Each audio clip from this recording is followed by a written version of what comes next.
হামলা করে গুন্ডা দিয়ে মমতা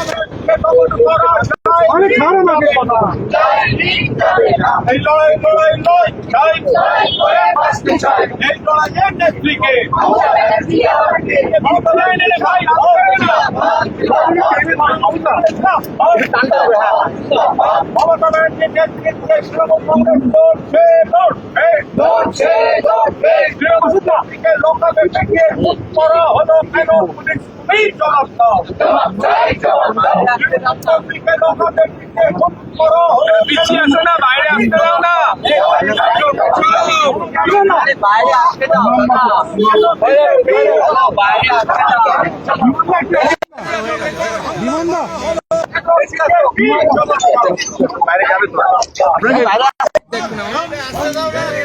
বাইরে আসছেন না, বাইরে ওনারা আসছেন না।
কুনাল্লার পাশে যে ছবি করে, কুনাল্লার পাশে যে ছেলেটা দাঁড়িয়ে আছে ছবি করে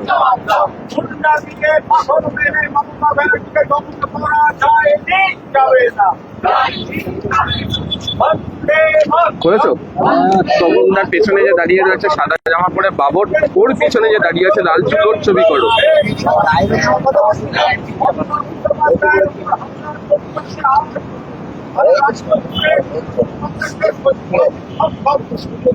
পুলিশ কেন বাধা দিচ্ছে? পুলিশ তুমি জবাব দাও। বাধা দেওয়া হচ্ছে কেন? পুলিশ তুমি জবাব দাও। দিকে দিকে তৃণমূল কংগ্রেসের বিক্ষোভ কর্মসূচিতে বাধা দেওয়া হচ্ছে কেন? পুলিশ তুমি জবাব দাও। বিক্ষোভ দেখাচ্ছে তৃণমূল কংগ্রেসকে সকাল থেকে অ্যারেস্ট করা হচ্ছে কেন? পুলিশ তুমি জবাব দাও। বন্দে মাতরম, বন্দে মাতরম। আমি রয়েছি মমতা বন্দ্যোপাধ্যায়ের উপর হামলা হলো কেন? বিদেশি জবাব দাও। মমতা বন্দ্যোপাধ্যায়ের উপর গুন্ডা দিয়ে হামলা হলো কেন? বিদেশি জবাব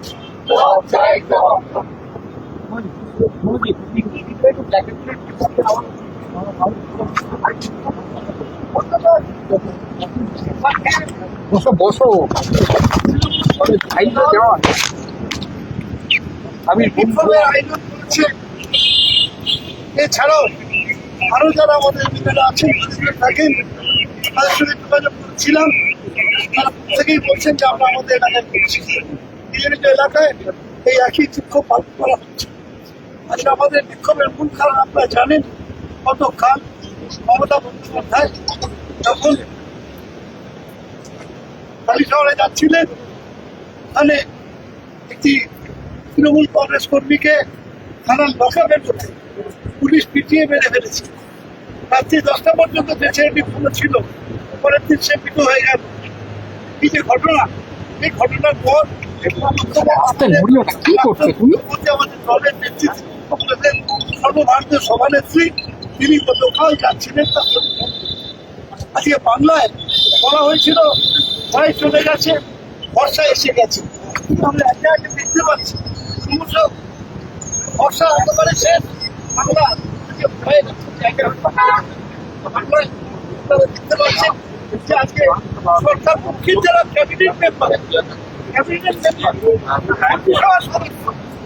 তারা যে রোজ বলছে যে বাংলায় এমন জলবায়ুর অবস্থা হয়েছে, আজকে বাংলার অবস্থা খুবই খারাপ।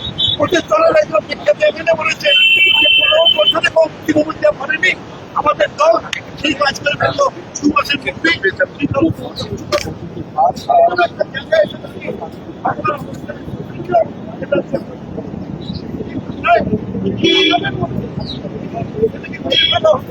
তার বাড়িতে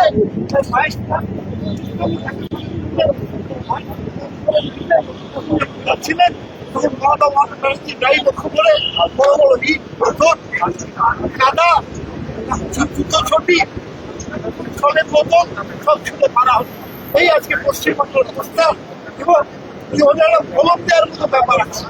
তারপরেই দেখলাম সন্ধ্যা থেকে আরম্ভ হয়েছে বিজেপি নেতাদের বক্তব্য যে এটা ঠিক কাজ হয়নি, এটা ভালো কাজ হয়নি, ভালো কাজ হয়নি, অথচ তারা একই কথা কাজটা করার পরে বলছেন ভালো কাজ হয়নি। তাদের দলের নেতা ওখানকার এমএলএ আবার অর্গানাইজ করলো এই কাজটা করার জন্য, আর বুঝছেন যে সব দলের নেতারা যেন বলছেন এই কাজটা ভালো হয়নি, অর্থাৎ নাটক করে মানুষের কাছে মানুষের লাভ নেই। এই কাজ করার জন্য আমরা যদি বিশ্বাস জানাচ্ছি সারা বাংলায়। দেখুন, আমাদের এখানে কয়েকটা নির্দিষ্ট বক্তব্য।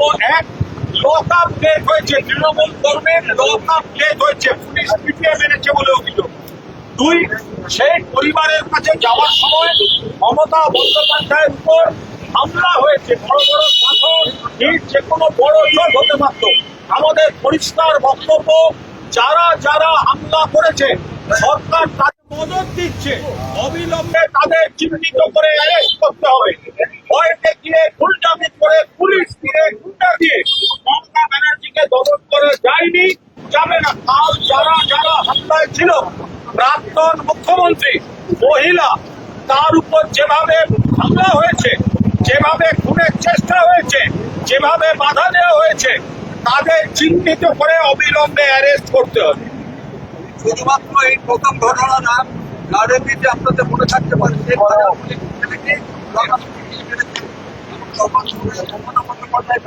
তার পাশে যাচ্ছিলেন, সেই গাড়িটা আমি চালাচ্ছিলাম, তখনও তার উপর আক্রমণ করা হয়েছে, অর্থাৎ তাকে ছুরি করা হয়েছিল। সেই স্মৃতি হাতে এসে লাগে মমতা বন্দ্যোপাধ্যায় বেঁচে যায়। মুখ্যমন্ত্রীকে আক্রমণ করে এবং তাকে যে বিরক্ত করা যায় রাজনীতি থেকে, এর প্রচেষ্টা দীর্ঘদিন ধরে চলছে। হবে না, বাংলার মানুষ তারা মমতা বন্দ্যোপাধ্যায়ের পাশে রয়েছে, সেটা প্রমাণ।